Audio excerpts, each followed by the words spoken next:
Our next topic is electrode potential. Electrode potential. Okay, actually electrode potential होता क्या है?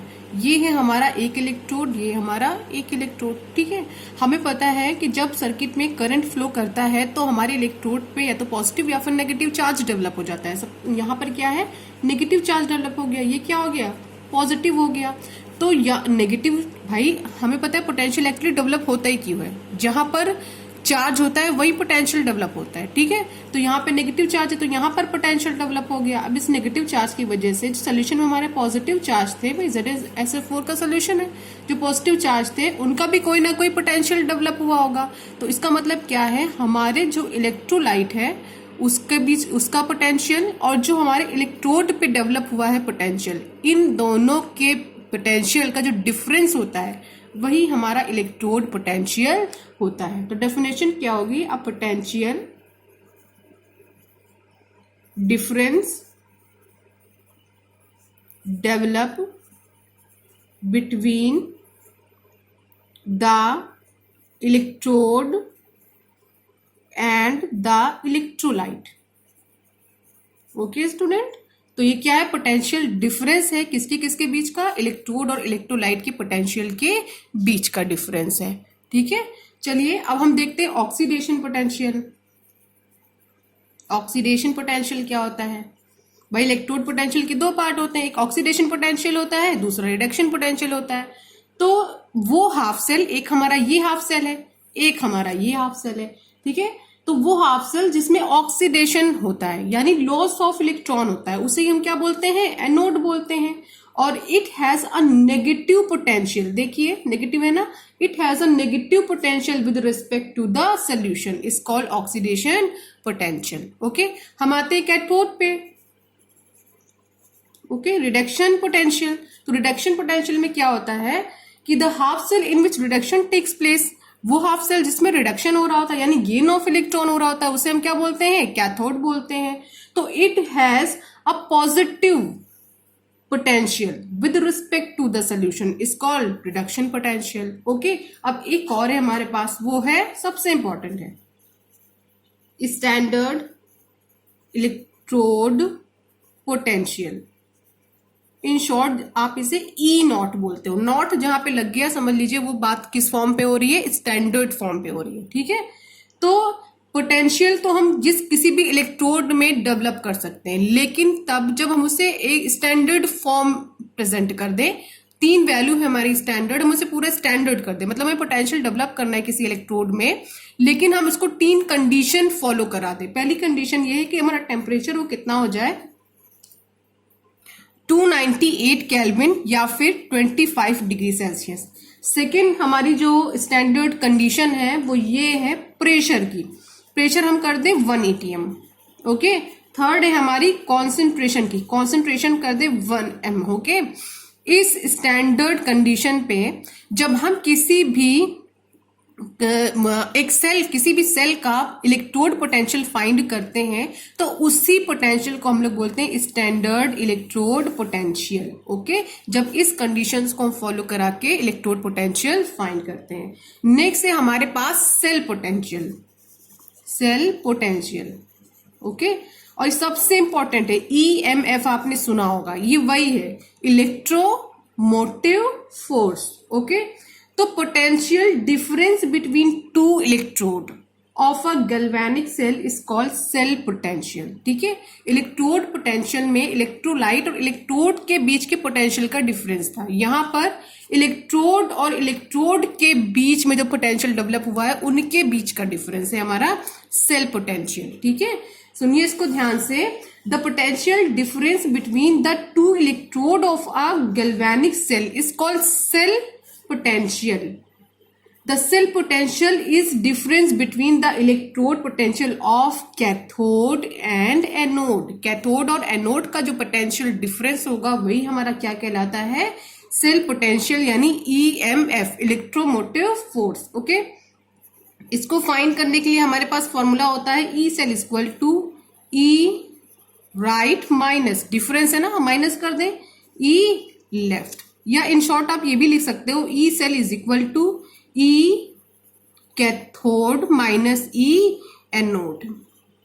ई हमारा क्या है, electrode potential of cathode minus electrode potential of anode is called electrode potential of cell. Okay, measurement of electrode potential.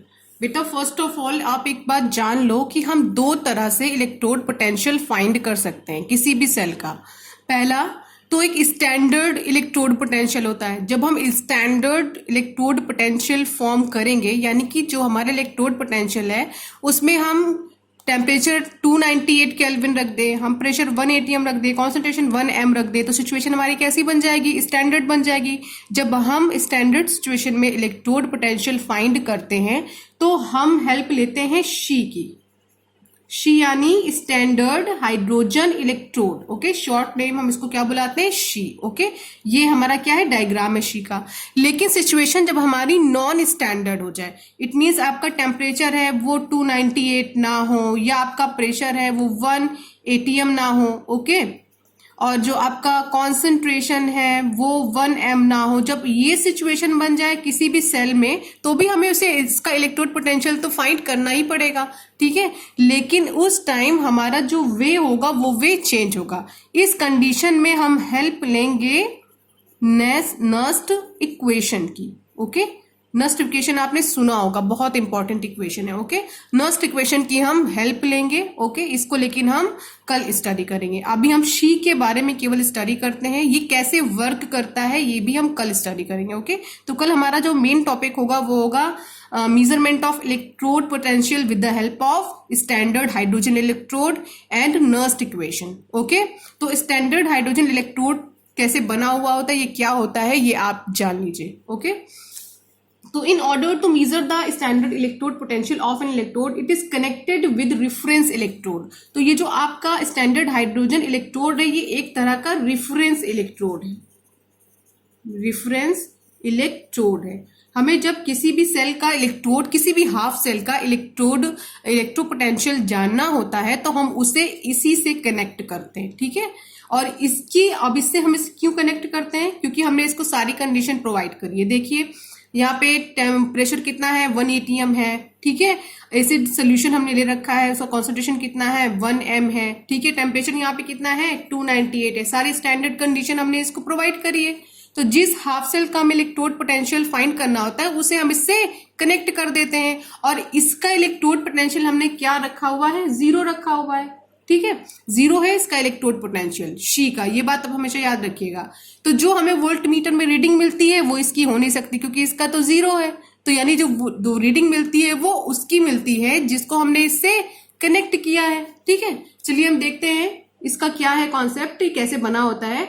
For this purpose we used standard hydrogen electrode, ठीक है। ऐसे जो सिचुएशन आ जाती है तो वहां पे किसका यूज करते हैं, स्टैंडर्ड हाइड्रोजन इलेक्ट्रोड का, ठीक है। The standard hydrogen electrode consist of platinum electrode. ये देखिए प्लैटिनम इलेक्ट्रोड है, ठीक है। और वो किससे कोटेड है, प्लैटिनम ब्लैक से कोटेड है, ठीक है। प्लैटिनम फॉइल से कोटेड है, जिसको हमने डिप किया हुआ है एसिड सोल्यूशन में, और इस एसिड सोल्यूशन का कॉन्सेंट्रेशन कितना है, 1 m है, ठीक है। और यहाँ पर हम कौन सी गैस अंदर करा रहे हैं, अंदर कौन सी गैस प्रोवाइड करा रहे हैं, हाइड्रोजन, और वहां पर प्रेशर कितना है, 1 atm, ठीक है। The concentration of both reduced and oxidized form H is maintained at unity। Unity means आप देख रहे हो कि बार बार अपनी बुक में कि यूनिटी टर्म आ रहा है। तो यूनिटी टर्म एक्चुअली किस चीज को बताता है, जब टेम्परेचर कितना हो, 298, प्रेशर कितना हो, 1 atm, एंड कॉन्सेंट्रेशन कितना हो, 1 m। जब ऐसी सिचुएशन बन जा रही है तो इसको हम क्या इस टर्म से यूज कर रहे हैं, किस टर्म से इसको हम पहचान रहे हैं, यूनिटी से, ठीक है। तो हम क्या करते हैं, हमने एक ग्लास की जैकेट ले ली है और हमने एक प्लैटिनम का इलेक्ट्रोड ले लिया है, इसको हमने डिप कर दिया एसिड सोल्यूशन में। एसिड सोल्यूशन यहाँ पे हमने लिया हुआ है HCl, और उसका कॉन्सेंट्रेशन कितना है, 1 m है। और इस तरह से ये हमारा एक स्टैंडर्ड इलेक्ट्रोड तैयार हो जाता है, जिसको हम बोलते हैं स्टैंडर्ड हाइड्रोजन इलेक्ट्रोड, ठीक है। अब हम सेल रिप्रेजेंटेशन देख लें इसका। तो इसकी रिएक्शन क्या हो रही है, देखिए reaction H positive plus electron gives out 1/2 H2, ठीक है। ये क्या है, एक्वस है, और ये तो हमारी गैस है, वो तो सभी जानते हैं कि हाइड्रोजन किस फॉर्म में होती है, गैस फॉर्म में होती है। तो सेल रिप्रेजेंटेशन हम कैसे करेंगे, सबसे पहले हमने इलेक्ट्रोड कौन सा लिया है, प्लैटिनम का, लिख देते हैं इलेक्ट्रोड प्लैटिनम, और कैसा है ये, सॉलिड है, ठीक है। फिर आप लगा दीजिए स्टेट चेंज, क्या बना है प्रोडक्ट हमारा, H2, किस फॉर्म में है, गैस स्टेट में है। फिर आप लगा दीजिए स्टेट चेंज के लिए आप वर्टिकल लाइन, फिर क्या है हमारा H पॉजिटिव, और वो किस स्टेट में है, एक्वस है, ठीक है। आप चाहो तो कॉन्सेंट्रेशन भी लिख सकते हो, क्योंकि कॉन्सेंट्रेशन यहाँ पे कितनी होती है, 1 m, इस तरह आप ब्रैकेट में कॉन्सेंट्रेशन लिख दो। ये देखिए सेल रिप्रेजेंटेशन क्या हो गया, प्रिपेयर होगा हाइड्रोजन इलेक्ट्रोड का, वो भी किसका, स्टैंडर्ड हाइड्रोजन इलेक्ट्रोड का ये सेल रिप्रेजेंटेशन है। ओके, बाकी हम कल के लेक्चर में इसको पढ़ेंगे तो हमें ये और अच्छे से समझ में आएगा, ठीक है।